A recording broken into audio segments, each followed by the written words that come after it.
चलिए, आज हम आपको नदी तक पढ़ा दिए थे। आज अक्षांश के बारे में बताना था, लेटीट्यूड के बारे में। ये जो पढ़ाएंगे इसे आपको मटेरियल में लिखना भी पड़ेगा। ये जो चीज पढ़ाएंगे इसे आपको मटेरियल में लिखना भी पड़ेगा। इसका टॉपिक का नाम है लेटीट्यूड। लेटीट्यूड से हम लोग क्या कहते हैं? अक्षांश। अक्षांश किस नाम से जानते हैं भैया? अक्षांश के नाम से। अक्षांश का दूसरा नाम क्या होता है, आप बता सकते हैं? इसे पैरेलल लाइन या समानांतर रेखा भी कहते हैं।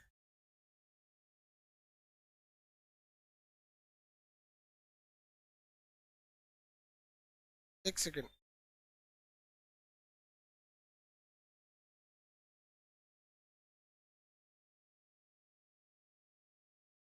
अक्षांश का दूसरा नाम क्या होता है भैया? लेटीट्यूड को हम लोग इसे पैरेलल लाइन भी कहते हैं। पैरेलल लाइन या इसे समांतर रेखा कहते हैं। समांतर रेखा के नाम से जानते हैं। क्या होती है भैया अक्षांश? क्या होता है? किसी को कोई आइडिया अक्षांश वगैरह के बारे में? कोई आइडिया नहीं। देखिए, अक्षांश कुछ भी नहीं है, लेटीट्यूड कुछ भी नहीं है, बशर्ते ये एक एंगल है। ये क्या है? एक एंगल है। एक एंगल है। देखिए मेरी ओर ध्यान से, ये पृथ्वी है। क्या भैया? पृथ्वी। और इस पृथ्वी के केंद्र पर जो इस बीचों बीच रेखा के साथ जो एंगल बनेगा, जैसे ये एंगल, ये एंगल को हम अक्षांश कहते हैं। पृथ्वी के केंद्र पर बनने वाले एंगल को, the angle which is form on the centre of earth is known as latitude. ये यहाँ पर अभी भी नहीं समझ में आया? जैसे देखिए कलम, देखिए ये मेरा मुंह को समझिए कि पृथ्वी है, मेरा खोपड़ी समझिए पृथ्वी है। अब मेरा मुंह पृथ्वी का केंद्र है। अब इस केंद्र में एक एंगल बना रहे हैं हम यहाँ से, ऐसे एंगल। तो अब भैया वो अंदर का एंगल नापेगा कौन? ग्लोब कहाँ है?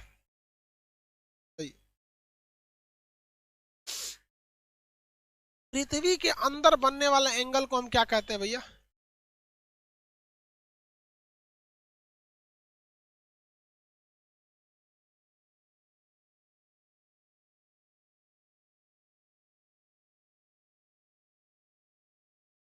ये देखिए, ये ग्लोब है।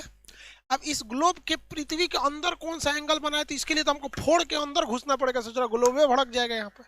अब ये एंगल भड़क जाएगा तो भैया हमको दिक्कत हो जाएगा। तो इसका कोई दूसरा उपाय निकालना है कि नहीं है? दूसरा उपाय निकालना है। तो ये हो गया अंदर की ओर। इसके तो नहीं गया।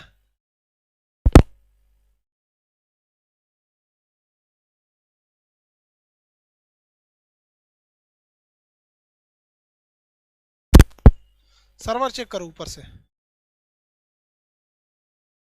चलिए ध्यान दीजिए यहाँ पर। इस एंगल को नाप निकल जाता है ना जेब में से, दिक्कत होने लगता है। अब मेरा ये हाथ देखिए, हम एक पृथ्वी को बनाते हैं। ये बड़ा सा पृथ्वी बन गया, गोल सा। ऐसे मेरे हाथ को समझिए गोल सा। अब हम यहाँ एक एंगल बनाते हैं, 1 degree, 2 degree, 3 degree, 4 degree, 5 degree. ये एंगल बन रहा है। ये जो एंगल बनता है ये कहाँ बनता है? पृथ्वी के केंद्र पर बनता है। अब पृथ्वी के केंद्र पर बनने वाले एंगल को नापना भाई साहब आफत हो गया। तो एक दिमाग लगाया गया। जब पृथ्वी के केंद्र पर एक एंगल बनेगा, एंगल 1, 2, 3, ऐसे एंगल बनेंगे। तो इस एंगल के वजह से जैसे यहाँ पे एक एंगल बना, यहाँ कुछ डिस्टेंस तय किया जाएगा। कुछ डिस्टेंस को तय किया जाएगा।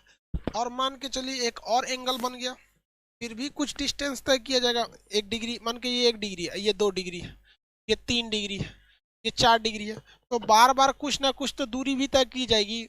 अगर केंद्र पर एंगल बन रहा है तो परिधि पर यानी सरकमफरेंस पर, परिधि यानी सरकमफरेंस पर क्या होगा भैया? परिधि यानी सरकमफरेंस पर कुछ डिस्टेंस तय किया जाएगा। ये डिस्टेंस हो जाता है 111 किलोमीटर। लगभग 111 किलोमीटर हो जाता है। तो ये 111 किलोमीटर का डिस्टेंस हो जाता है। 111 किलोमीटर डिस्टेंस बराबर 1 डिग्री होता है। 111 किलोमीटर डिस्टेंस बराबर क्या हो जाता है? 1 डिग्री। तो हम ये लिख सकते हैं कि अक्षांश ये क्या चीज है?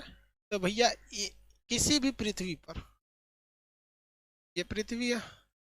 अरे भैया टेढ़ा क्यों हो गया? ये पृथ्वी है। तो पृथ्वी के केंद्र पर बनने वाले एंगल को हम क्या कहते हैं? अक्षांश कहते हैं। क्या कहेंगे? अक्षांश कहेंगे। इसे हम लोग क्या कहेंगे भैया, अक्षांश कहेंगे। ये अक्षांश कहाँ पे बनते हैं, अक्षांश यानी एटीट्यूड कहाँ बनते हैं, पृथ्वी के केंद्र पर बनते हैं।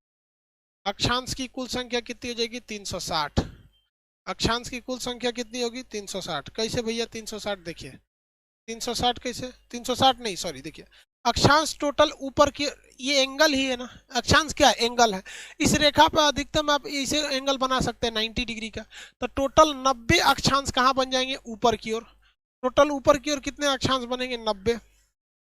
तो 90 अक्षांश नॉर्थ डायरेक्शन में बनेंगे, 90 तो अक्षांश साउथ डायरेक्शन में बनेंगे। यानी 1 2 3 4 5 6 और 90 तो कैसे बनेंगे भैया, साउथ डायरेक्शन में बने।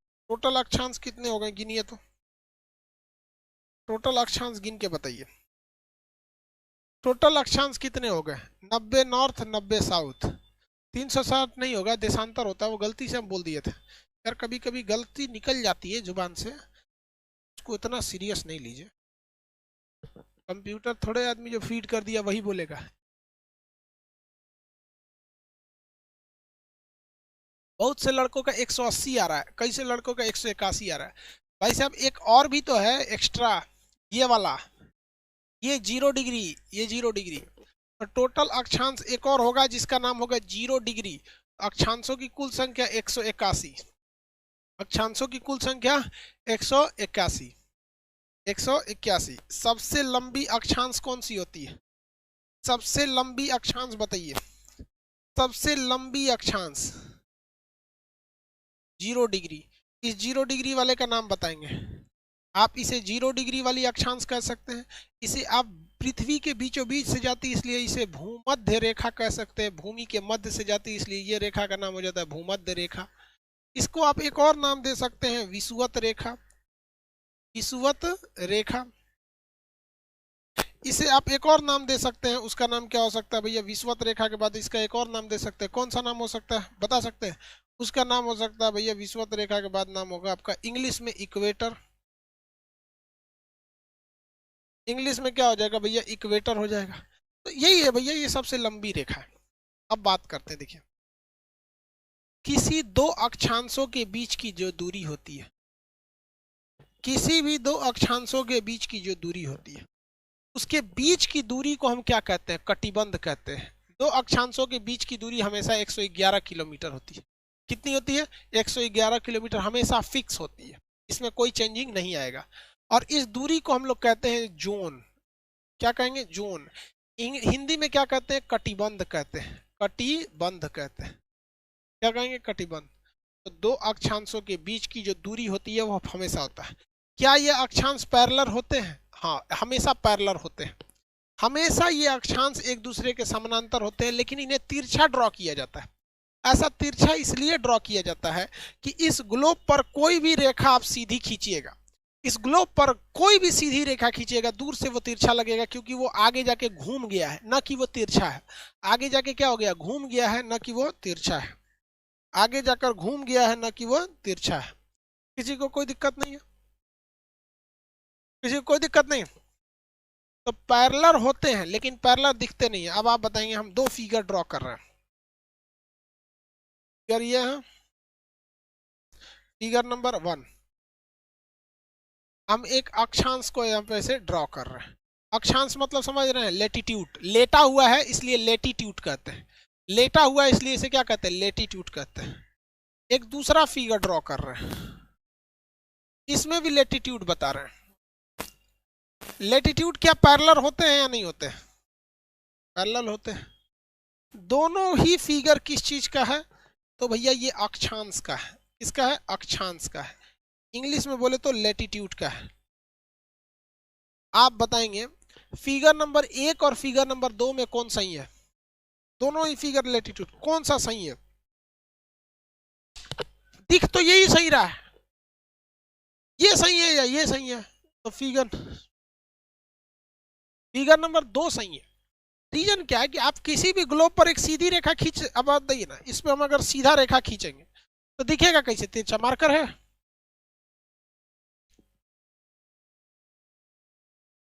चल रहा है कि नहीं।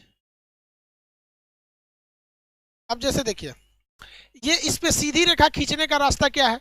एकदम सीधा कैसे खींचेगा? एक काम करते हैं, इसको नचा के और एक जगह मार्कर लगा देते हैं। तो नचा के हम यहाँ मार्कर लगा दिए। ले, कहाँ चल रहा है जी? ब्लैक कलर का नहीं है, रहने दो, कोई बात नहीं। आपको इतना तो दिमाग में आ ही गया होगा भाई साहब, इसको कितना भी सीधा खींचेगा बीच में ये हमेशा आपको कैसी दिखेगी? तिरछी ही दिखती है। इसलिए आप इसके प्रति टेंशन नहीं लेंगे कि सर ये तिरछा क्यों है। सही यही वाला है। सही कितना नंबर है? 2 नंबर वाला है। आएंगे, किसी को इसमें तो दिक्कत नहीं। दो अक्षांशों के बीच के क्षेत्र को क्या कहते हैं? हम जोन या कटिबंध के नाम से जानते हैं। जोन या कटिबंध। अब इस जोन या कटिबंध के बारे में हम चर्चा करते हैं भाई साहब। इससे पहले पृथ्वी के झुकावट वगैरह की भी हम लोग चर्चा कर लेंगे।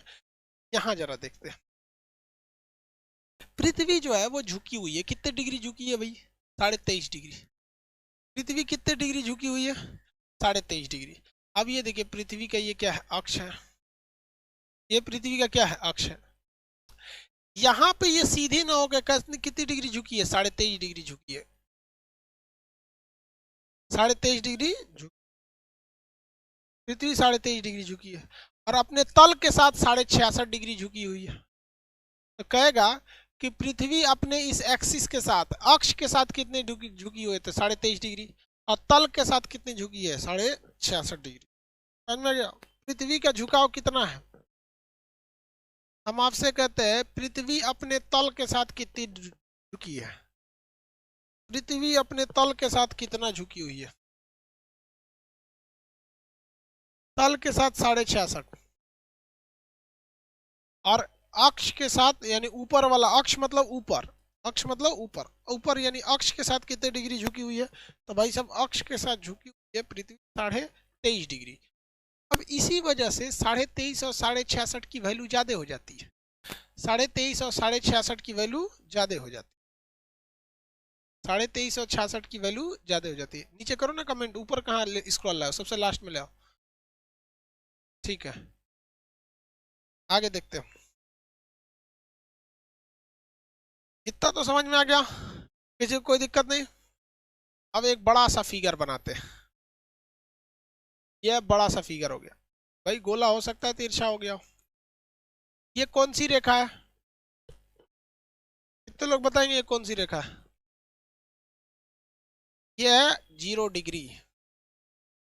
एक दूसरी रेखा खींचते हैं, ये रेखा सीधी है लेकिन लगेगी तिरछी, 23.5 डिग्री साउथ में।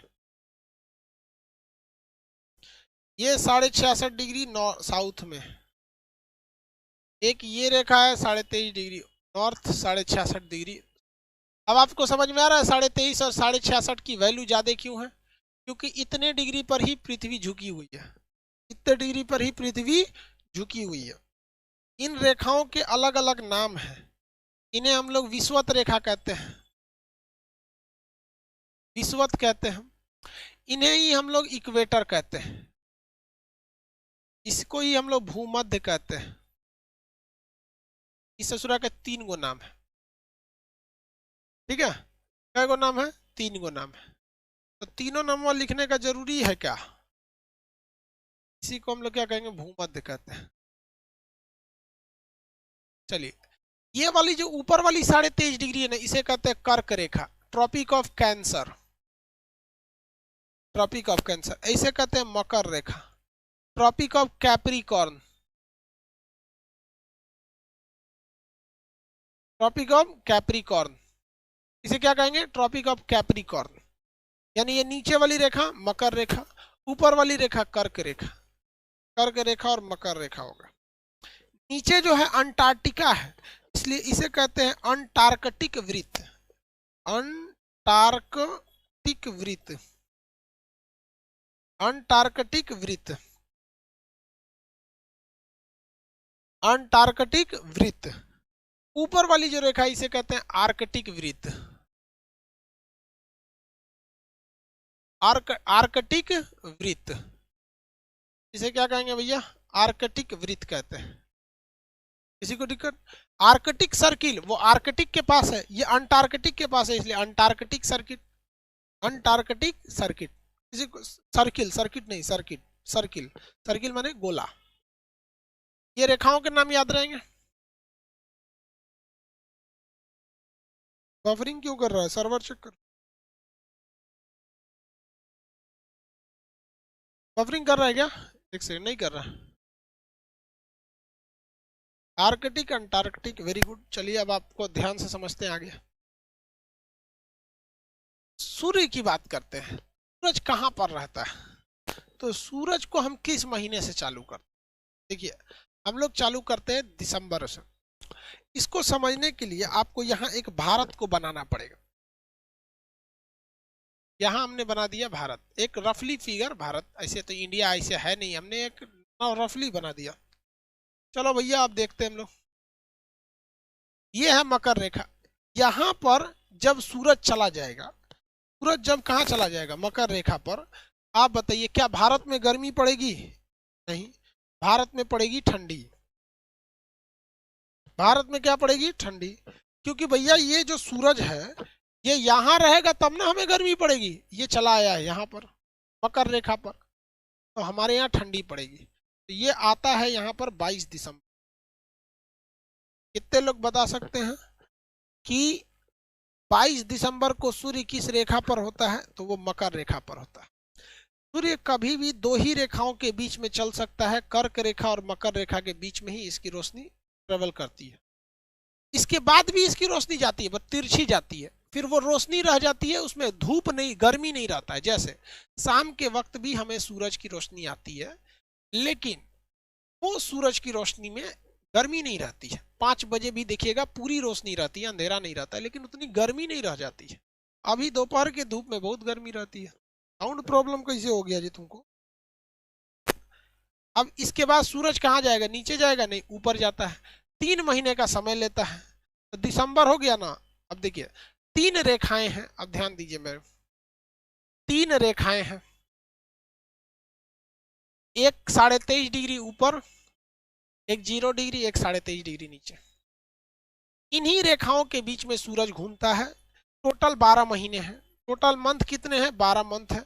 रेखा कितनी है? लाइन कितनी है? 3 है। दोनों में भाग दीजिएगा तो आंसर आएगा 4। यानी एक रेखा से दूसरी रेखा पर जाने में कितने महीने लगेंगे? 4 महीने। कितने महीने लगेंगे? 4 महीने, क्योंकि 12 महीने का एक साल होता है।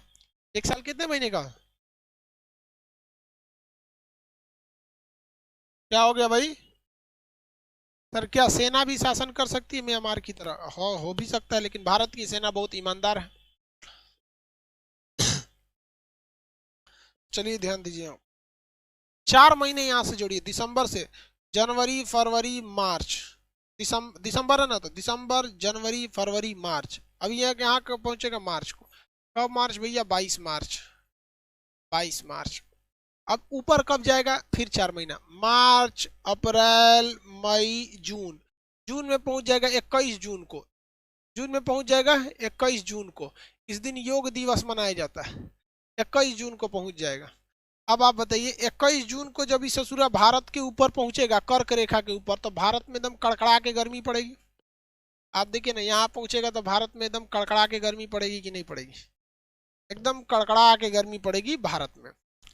अब क्या ये इसके ऊपर जाएगा या नीचे? ये बताइए, अब ये ऊपर जाएगा या नीचे?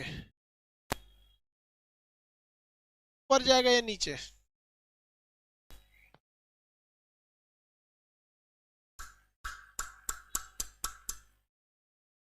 नीचे जाएगा। Very good. को महीना लगाएगा? 4 महीना। ये बताइए, ये अगले चौथा महीना पे किस रेखा पे जाके रुकेगा? किस रेखा पर जाके रुकेगा? बोलिए। अगले 4 महीना बाद ये किस रेखा पर जाके रुकेगा?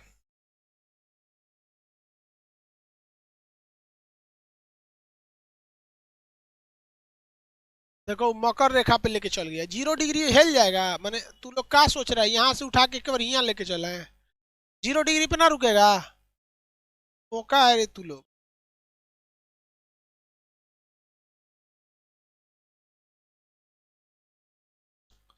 फिर ये रुकेगा मकर रेखा पे। कितने तारीख को मकर रेखा पर रुकता है? तो 23 सितंबर। 23 सितंबर। उसके बाद फिर 4 महीना लगाएगा, सितंबर अक्टूबर नवंबर दिसंबर। दिसंबर में कहाँ चले जाएगा? मकर रेखा। दिसंबर में कहाँ चला जाएगा? मकर रेखा पर चला जाएगा। किस रेखा पर? मकर रेखा पर चला जाएगा। चलिए बबुआ, अब आपको दिमाग में ये चीज खटकेगा कि कब कौन तारीख को जाएगा। तो एक चीज ध्यान दीजिए, 21 22 यही दो झमेले हैं। देख रहे हैं 21 22 23, यही तो एगो झमेले है। 21 22 23 महीना याद रखेंगे। महीना याद रखने में मदद करेगा आपका भारत। भारत से कौन सी रेखा जाती है? कर्क रेखा। भारत से कौन सी रेखा जाती है? कर्क रेखा। इसका मतलब अगर गलती से भी सूरज अगर कर्क रेखा पर आ गया तो भारत में गर्मी भयानक पड़ेगी। भारत में गर्मी भयानक पड़ेगी। तो भारत में सबसे भयानक गर्मी जून में पड़ती है। इस हिसाब से आप आराम से मार सकते हैं कि भारत में जैसे कर्क रेखा पर सूर्य आ जाएगा, कर्क रेखा पर सूर्य के आते ही गर्मी भयानक पड़ती है। कर्क रेखा पर आते ही सूर्य की गर्मी भयानक पड़ती है। ये हो गया सूर्य यहाँ पर। अब बात करते हैं मकर रेखा पर कब जाएगा। तो मकर रेखा पे अगर ये चला गया तो यह मकर रेखा भारत से बहुत दूरी पर है, इसलिए ठंडा पड़ने लगेगा। अगर मकर रेखा पे सूरज गया तो इसका मतलब ठंडा पड़ेगा। ठंडा किस समय पड़ता है? तो दिसंबर में। याद कैसे रखेंगे? दिसंबर में सूरज चला गया मकर रेखा पर। गर्मी कब पड़ती है? जून में। तो सूर्य कहाँ चला आता है? कर्क रेखा पर। अब बात करते हैं बीचों बीच में। अब बात करते हैं बीचों बीच में। बीचों बीच में क्या होगा भैया? बीचों बीच का मतलब न गर्मी न ठंडी। बीचों बीच का मतलब न गर्मी न ठंडी, यही ना होता है। बीचों बीच का मतलब न गर्मी न ठंडी। बीचों बीच का मतलब न गर्मी न ठंडी, न ही गर्मी न ही ठंडी। दो गो ऐसा महीना है न गर्मी न ठंडी।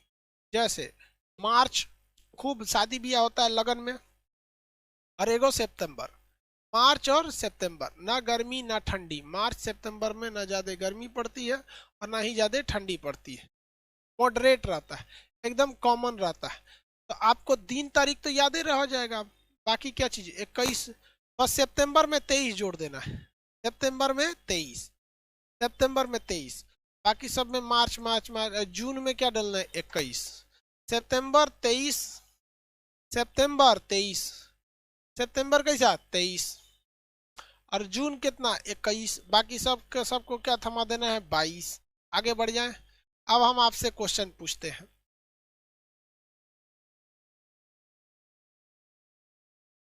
एक सर मारेंगे क्या कैमरा में घुस के? हाँ। हम आपसे सवाल पूछते हैं, बताइए फटाफट। भारत में सबसे बड़ा दिन, भारत में सबसे बड़ा दिन, भारत में सबसे बड़ा दिन किस तारीख को होगा? भारत में सबसे बड़ा दिन किस तारीख को होगा? दिमाग लगाइए। भारत में सबसे बड़ा दिन कब होगा? जब सूरज हमारे पास हो। ले 22 दिसंबर देख रहा है, छोट बड़ा दिन की छुट्टी देख के मार दिया। 21 जून को होगा। भैया दिन कौन करता है? दिन करते हैं सूर्य भगवान। सूर्य भगवान कब रहेंगे भैया?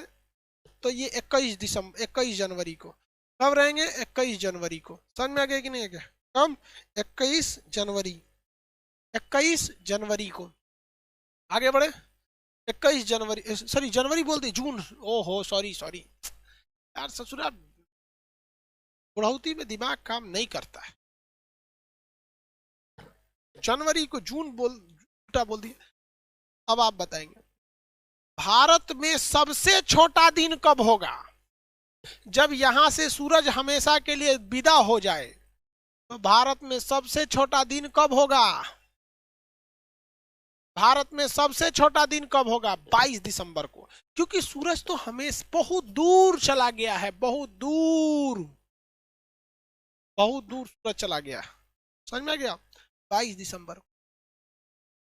क्या 22 दिसंबर से भी छोटा दिन पॉसिबल है भारत के लोगों के लिए? क्या भारत या दुनिया के कोई भी देश जो उत्तरी गोलार्ध में रहते हैं, ऊपर वाले गोलार्ध में रहते हैं, दुनिया का कोई भी देश जो उत्तरी गोलार्ध में रहता है, यानी विषुवत रेखा के ऊपर रहता है, क्या उसके लिए 22 दिसंबर से भी छोटा दिन संभव है? नहीं संभव है, संभव नहीं है, क्योंकि एकदम नीचे हो गया। अब इसके बाद धीरे धीरे दिन बड़ा होना चालू होता है, धीरे धीरे दिन बड़ा होना चालू होता है। इसीलिए 22 दिसंबर को हम बड़ा दिन की छुट्टी मनाते हैं कि अब दिन बड़ा होना चालू होगा, न कि इस बात की छुट्टी मनाते हैं कि दिन बड़ा हो गया। बड़ा दिन की छुट्टी का मतलब अब यहां से दिन बड़ा होना चालू होगा, अब यहां से दिन बड़ा होना चालू होगा। अंडरस्टैंड? यहां से दिन क्या होगा? बड़ा होगा।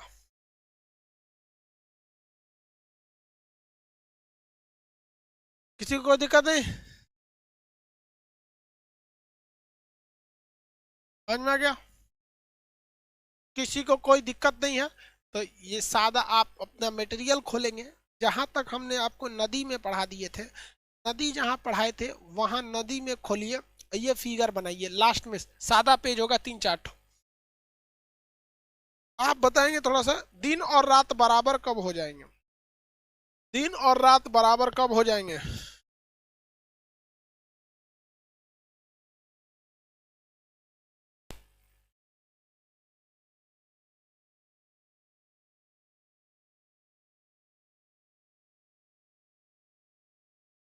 इक्वेटर को, हाँ हाँ, जब इक्वेटर पे चल जाएगा तब, यानी 22 मार्च 23 सितंबर। इस फिगर को बनाएंगे फटाफट, मटेरियल खोल लेंगे और इस फिगर को फटाफट बना लेंगे,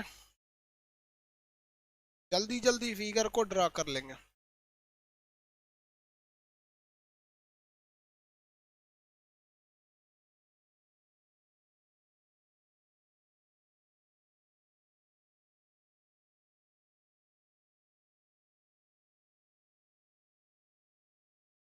बन गया? चलिए इस फिगर को बना लिए, तो फिर इस फिगर को भी बना लीजिएगा। लो, इस फिगर में क्या बनाना है भैया, इसको थोड़ा सा अच्छा से फिर से बना देते हैं, ये थोड़ा सा गड़बड़ टाइप का लग रहा है, धुंधला टाइप का। दो फिगर बनाना है, आप तो बाद में भी बना सकते हैं वीडियो को रोक कर। देखिए, दो फिगर बनाना है, एक ये है, ये जो डॉटेड लाइन है, इस डॉटेड लाइन को हम लोग क्या कहते हैं? अक्ष कहते हैं, एक्सिस कहते हैं। ये जो डॉटेड लाइन है,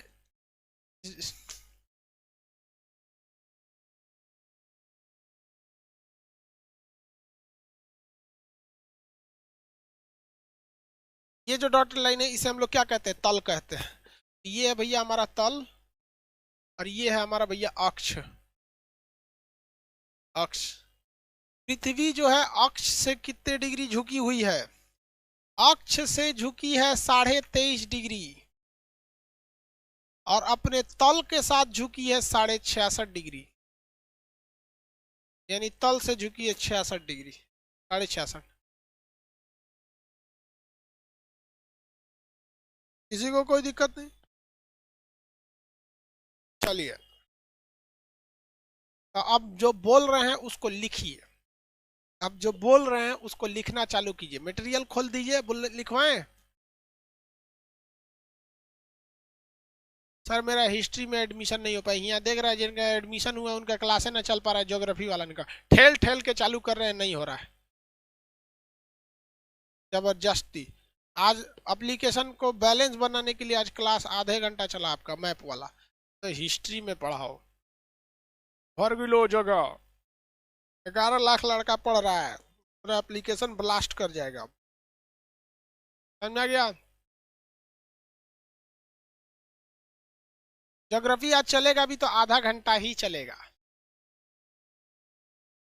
ज्योग्राफी आज आधा घंटा ही चलेगा।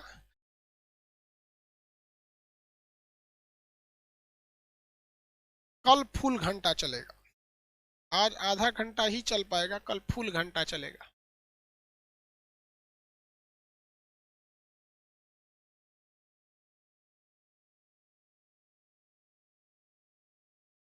बजट पे भी एक लेक्चर बना दिया यार, बजट कौन सी, कोरोना के बाद बजट आएगा।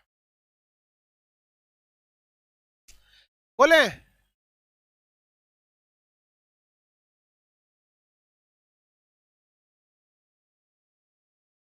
लिखिए अक्षांश, इसको अक्षांश इंग्लिश लिखिएगा, लैटिट्यूड, ये हेडिंग डालिए, जो हेडिंग डाला गया है यहां से लेके यहां तक का, ये हेडिंग डालिए, ये पूरा का पूरा हेडिंग डाल दीजिए। हेडिंग डाल दिए? तो हेडिंग डाल दिए हैं तो उसमें लिखेंगे, हेडिंग डालने के बाद नीचे से लिखेंगे, पृथ्वी के बीचों बीच से गुजरने वाली रेखा को, पृथ्वी के बीचों बीच से गुजरने वाली रेखा को विषुवत रेखा कहते हैं।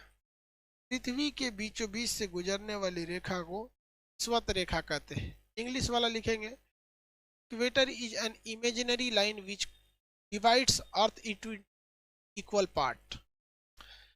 पृथ्वी के बीचों बीच से गुजरने वाली रेखा को विषुवत रेखा कहते हैं। विषुवत रेखा कहते हैं। यह पृथ्वी को दो भाग में बांट देती है, उत्तरी गोलार्ध तथा दक्षिणी गोलार्ध।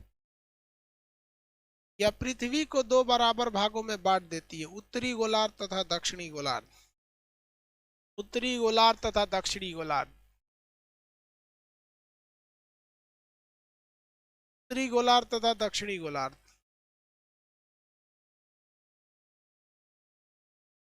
हिस्ट्री टेस्ट का तो आपको पीडीएफ डालिए दिए हैं, हिस्ट्री टेस्ट का पीडीएफ आ गया होगा। हिस्ट्री टेस्ट है ना, चेक करो तो पीडीएफ है कि नहीं, उसमें प्रीवियस क्लास में जाके नोट्स में चेक करना।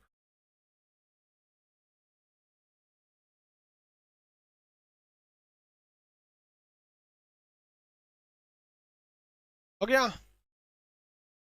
दो भाग में बांट देती, उत्तरी तथा दक्षिणी गोलार्ध। अब लिखेंगे अगले लाइन से, लिखेंगे अगले लाइन से। पृथ्वी के केंद्र पर बनने वाले कोण को, पृथ्वी के केंद्र पर विषुवत रेखा के सापेक्ष, पृथ्वी के केंद्र पर विषुवत रेखा के सापेक्ष, पृथ्वी के केंद्र पर विषुवत रेखा के सापेक्ष, विषुवत रेखा के सापेक्ष बनने वाले कोण को, बनने वाले कोण को, बनने वाले कोण को अक्षांश कहते हैं। बनने वाले कोण को अक्षांश कहते हैं। बनने वाले कोण को अक्षांश कहते हैं। हो गया, अगले लाइन से। दो अक्षांश के बीच की दूरी 111 किलोमीटर होती है। अगले लाइन से, इकोनॉमिक बैच बैच कौन चिल्ला रहा, जल्दी लिखो लोग ना। दो अक्षांश के बीच की दूरी 111 किलोमीटर होती है। दो अक्षांश के बीच की दूरी 111 किलोमीटर होती है। 111 किलोमीटर होती है।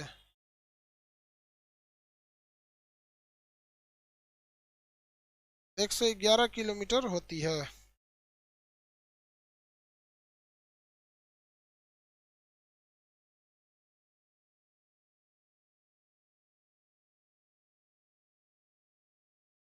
हो गया।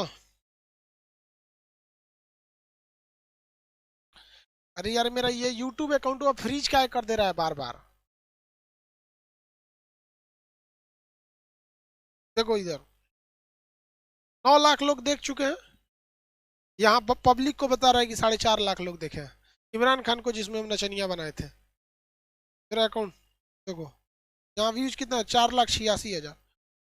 यार ये क्या करें, हमको सचुरा मेरा यूट्यूब वाला इमरान खान को हम नचनिया बना दिए थे एक वीडियो में, अब सचुरा मेरा यूट्यूब अकाउंट फ्रीज कर दे रहा है। मतलब लोग देखे हैं 9 लाख, बता ही नहीं रहा है कि 9 लाख लोग देखे हैं, 4.5 लाख, मतलब कुछ नहीं वो जाने दे रहा है, तो फ्रीज कर दे रहा है। हमरा से कौन दुश्मनी है ससुरा।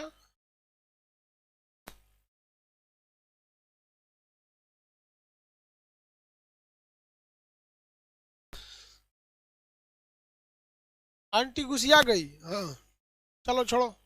ठीक है, दो अक्षांशों के बीच की दूरी 111 किलोमीटर लिखे। दो अक्षांशों के बीच के क्षेत्र को कटिबंध या जोन कहते हैं। दो अक्षांशों के बीच के क्षेत्र को कटिबंध या जोन कहते हैं।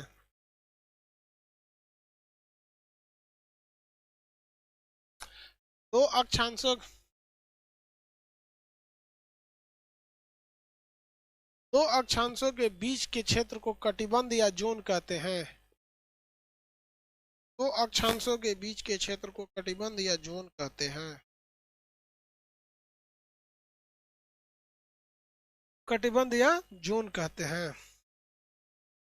देखिए, कुल अक्षांश 181 है, 90 + 90 + 0 डिग्री। कुल अक्षांश 181 है। कुल अक्षांश 181 है। अगले लाइन से ले, 181 बराबर 90 नॉर्थ, 90 साउथ + 0 डिग्री। कुल अक्षांश 181 हैं। कुल अक्षांश 181 हैं।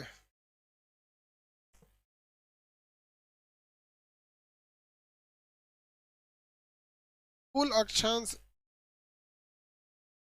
181 है।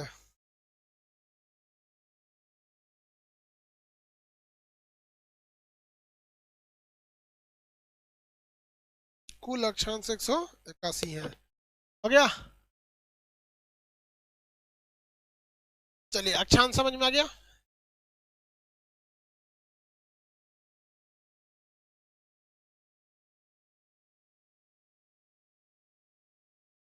आगे बढ़े।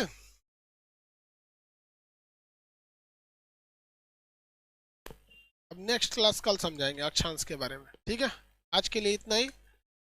ज्योग्राफी क्लास देखिए बहुत, ज्योग्राफी क्लास अगर आज लेते हैं तो आधे घंटा ही चल पाएगा, कल लेते हैं तो फुल चलेगा, इसलिए कल ही लेंगे। फिर आधा घंटा चला के करेंगे तो हल्ला करेगा सब, उसे इतना हल्ला करवे किया सब, आधा घंटा और हल्ला कर दे सब, उससे अच्छा कल ही लेंगे, ठीक है। अब कल मिलेंगे।